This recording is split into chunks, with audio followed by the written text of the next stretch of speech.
These mice are at the forefront of a new approach to treating Alzheimer's disease, which affects nearly 50 million people around the world.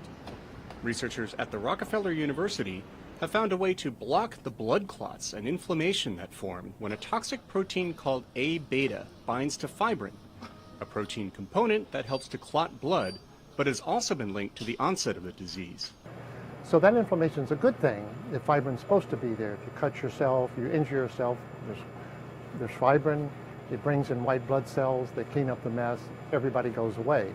But if the fibrin can't go away, it creates a situation where there's chronic inflammation, and that's a very bad thing for cells. He shows how that happens with a sample slide of blood clots.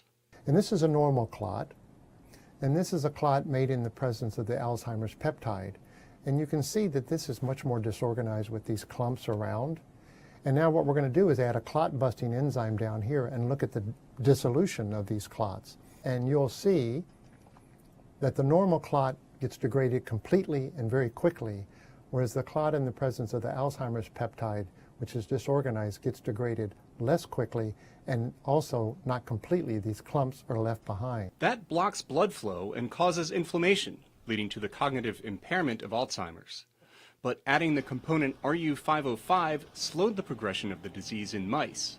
Using RU505, administering it to them, we could actually lower the amount of inflammation in the brain, and A-beta pathology was also decreased. So it was showing us that by blocking this A-beta fibrinogen interaction, we were actually preventing a really bad onset of Alzheimer's disease in the mice.